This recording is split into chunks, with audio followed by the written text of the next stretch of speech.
বিভিন্ন সীমান্তে ফের পুশিন চেষ্টা বিএসএফের, বিজিবির প্রতিরোধ, সীমানা জুড়ে সতর্ক অবস্থা। নগর নীতিমালা মূল্যায়নের তাগিদ স্থানীয় সরকার মন্ত্রীর, ডেঙ্গুর বিরুদ্ধে কঠোর হওয়ার ঘোষণা স্বাস্থ্যমন্ত্রী। মালয়েশিয়ায় পাচারকালে কক্সবাজারে 50 জনকে উদ্ধার, 9 মানব পাচারকারী আটক। কেনাবেচায় সরগরম দেশের দ্বিতীয় বৃহত্তম কাঁচা চামড়ার বাজার নাটোরের চক বৈদ্যনাথ।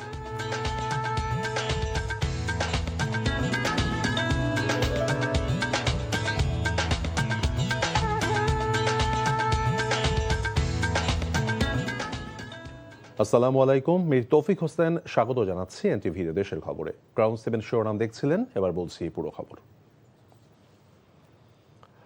গেল কয়েকদিনে ভারতীয় সীমান্তরক্ষী বাহিনী বিএসএফ এর সীমান্ত দিয়ে সাধারণ মানুষকে বাংলাদেশে পুশিনের চেষ্টা ব্যর্থ করেছে বর্ডার গার্ড বাংলাদেশ বিজিবি। তথ্য বলছে, উত্তরাঞ্চলের 4 জেলার সীমান্ত দিয়ে গেল 3 দিনে প্রায় শতাধিক মানুষকে পুশিন করার চেষ্টা করে বিএসএফ। তবে বিজিবি এবং স্থানীয়দের বাধায় শূন্যরেখা থেকেই ফিরে নিতে বাধ্য হয় তারা। এতে উভয় দেশের সীমান্তে উত্তেজনা বিরাজ করছে। ইমরুল কায়েসের ডেস্ক রিপোর্ট। সাবধান, হুঁশিয়ার, অবৈধ অনুপ্রবেশ কোনো প্রকার গ্রহণযোগ্য নয়। অবৈধ অনুপ্রবেশকারী কঠোর হস্তে দমন করা হবে। এটি শনিবার ভোরে মেহেরপুরের গাংনী উপজেলার তেঁতুলবাড়িয়া সীমান্তের চিত্র। বিজিবির কঠোর নজরদারি আর স্থানীয় বাংলাদেশিদের তৎপরতায় ভেস্তে যায় সাধারণ মানুষকে বাংলাদেশে ঠেলে দিতে বিএসএফ এর অপচেষ্টা।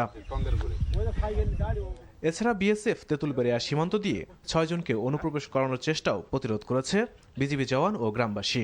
বিএসএফ ফেরত না নেয় তারা বর্তমানে কাঁটাতারের অপর পাশে ভারতের ভূখণ্ডে অবস্থান করছে। আমরা সারা রাত বিজিবির সাথে থাকি, আমাদের কোম্পানি কমান্ডার ছিল আমাদের সাথে। ওরা নৌক গেট খুলে পার করে দিয়েছে, আমরা ইন্ডিয়ার মধ্যে আটকে দিয়েছি, আমরা বাংলাদেশে আসতে পারিনি।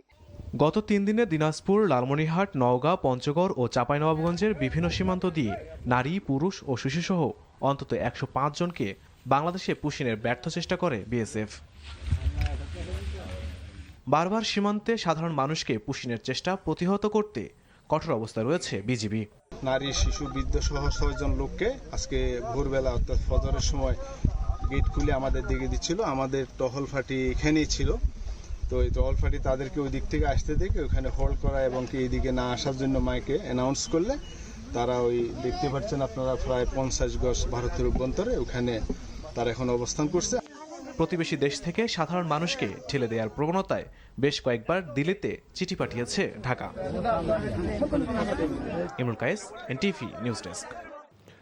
নিজ আঙ্গিনা পরিষ্কার রাখি, ডেঙ্গু মুক্ত দেশ গড়ি, এই স্লোগানকে সামনে রেখে সারা দেশে ডেঙ্গু প্রতিরোধে জনসচেতনতা সৃষ্টির লক্ষ্যে র্যালি করেছে।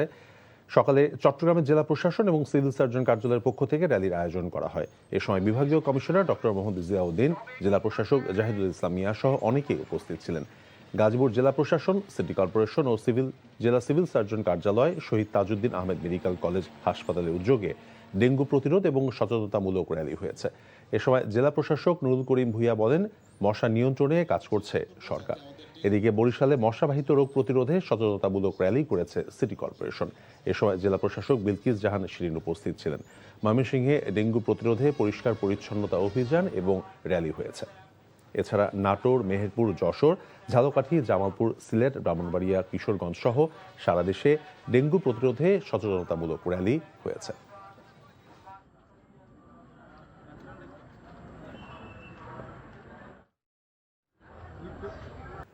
আদ্দিন হাসপাতালে 6 নবজাতকের মৃত্যুর ঘটনায় একজন সিনিয়র নার্স সহ 4 জনকে বহিষ্কার করা হয়েছে। এই কথা জানিয়েছেন আদ্দিন হাসপাতালের ট্রাস্টি বোর্ডের চেয়ারম্যান ডাক্তার আব্দুস সবুর। নবজাতকদের আইনজীবী শিশির মনির জানান, আগামীতে ভিকটিম পরিবারের সব চিকিৎসা আদ্দিন হাসপাতালে হবে। শিশির মনির বলেছেন, আদ্দিন হাসপাতাল কর্তৃপক্ষ তদন্ত কমিটি করে কয়েকজন নার্সের দায়িত্বে অবহেলা প্রমাণ পেয়েছে, তাদেরকে বহিষ্কার করা হয়েছে।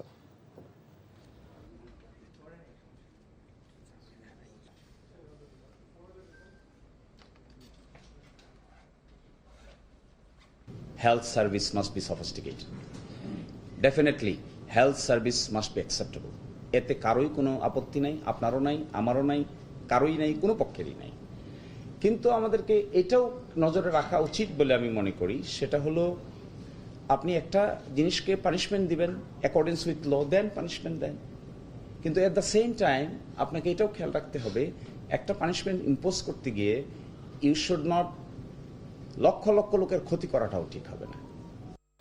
আওয়ামী লীগ 17 বছরে যে অবস্থায় পৌঁছেছিল, বর্তমান সরকার মাত্র 3 মাসেই সে অবস্থায় পৌঁছে গেছে বলে মন্তব্য করেছেন এনসিপির মুখপাত্র আসিফ মাহমুদ সজীব ভুইয়া। দুপুরে কুমিল্লা নগরী একটি পার্টি সেন্টারে জেলা এনসিপির উদ্যোগে আয়োজিত ঈদ পুনর্মিলনী এবং যোগদান অনুষ্ঠানে তিনি এসব কথা বলেন।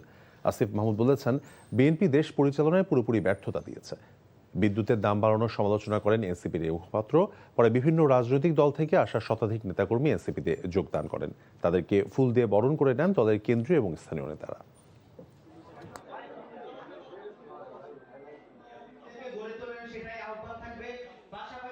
আওয়ামী লীগ যেখানে পৌঁছাইতে আওয়ামী লীগের 17 বছর লেগেছিল, সেখানে বিএনপি 3 মাসে তারা সেখানে পৌঁছে গেছে। আমরা শেষ দেখেছিলাম যে শেখ হাসিনার কোনো কয়েকটা উদ্বোধন অনুষ্ঠানে তাদেরও দলীয় নেতাকর্মীরা আসে নাই।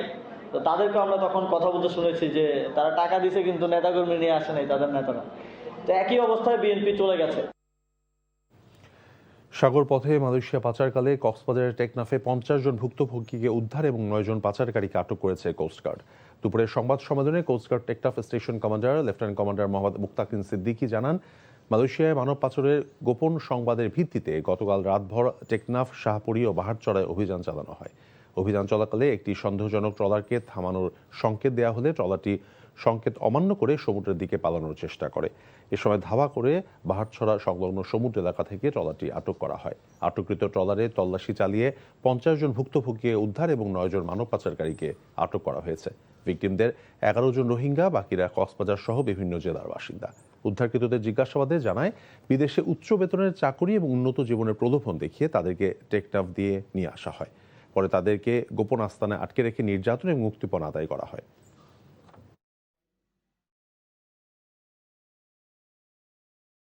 এদিকে দৌলতদিয়া ফেরিঘাটে বাসডুবির ঘটনায় এসডি পরিবহনের পরিচালনা কর্তৃপক্ষ, চালক, সুপারভাইজার, হেলপারের বিরুদ্ধে মামলা দায়ের করা হয়েছে। বেপরোয়া গতি এবং অবহেলামূলক গাড়ি চালিয়ে বন্টনে থাকা মানুষের জীবন বিপন্ন করা সহ যাত্রীদের মালামাল ক্ষতি সাধন করার অপরাধে সকালে নৌ পুলিশ বাদী হয়ে মামলা দায়ের করেন।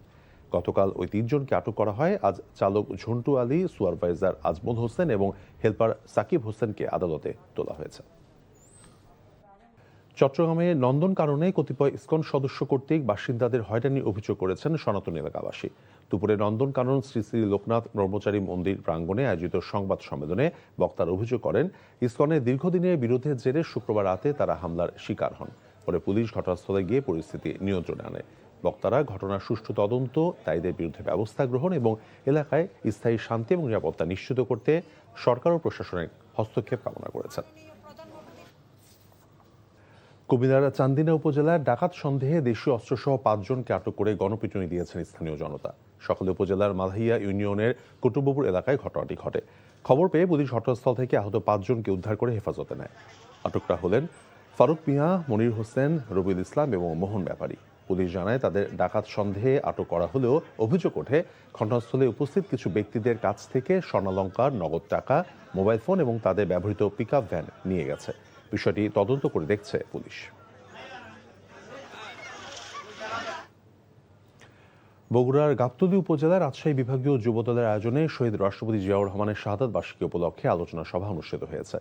গতকাল উপজেলার বাগবাড়ি জিয়াবাড়িতে আলোচনা সভা অনুষ্ঠিত হয়েছে। এ সময় প্রধান অতিথি হিসেবে উপস্থিত ছিলেন যুবদলের কেন্দ্রীয় নির্বাহী কমিটির সাধারণ সম্পাদক নুরুল ইসলাম নয়ন এমপি। এছাড়া উপস্থিত ছিলেন বগুড়া জেলা যুবদলের সভাপতি জাহাঙ্গীর আলম, সাধারণ সম্পাদক আবু হাসান সহ রাজশাহী বিভাগের যুবদলের সকল নেতৃবৃন্দ।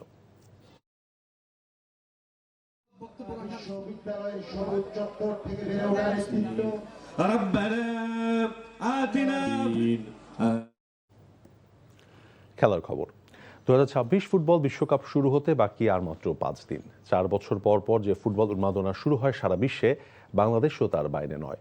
বিশ্বকাপ ফুটবল টুর্নামেন্টকে স্বাগত জানিয়ে ঝালকাঠিতে অনুষ্ঠিত হয়েছে আর্জেন্টিনা বনাম ব্রাজিল প্রীতি ম্যাচ। কচুয়া সবুজ বাংলা স্পোর্টিং ক্লাবের আয়োজনে স্থানীয় ফেরিঘাট সংলগ্ন মাঠে এই খেলায় 1-1 গোলের ড্র হয়।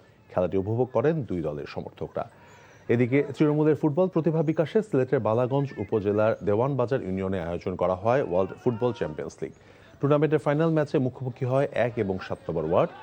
দেওয়ান Abdur Rahim high school and college মাঠে অনুষ্ঠিত ফাইনালে টাইব্রেকারে 2-0 গোলে এগিয়ে চ্যাম্পিয়ন হন 7 নম্বর ওয়ার্ড। পরে পুরস্কার বিতরণী অনুষ্ঠানে প্রধান অতিথি হিসেবে উপস্থিত ছিলেন সিলেট 3 আসনের সংসদ সদস্য মোহাম্মদ আব্দুল মালিক।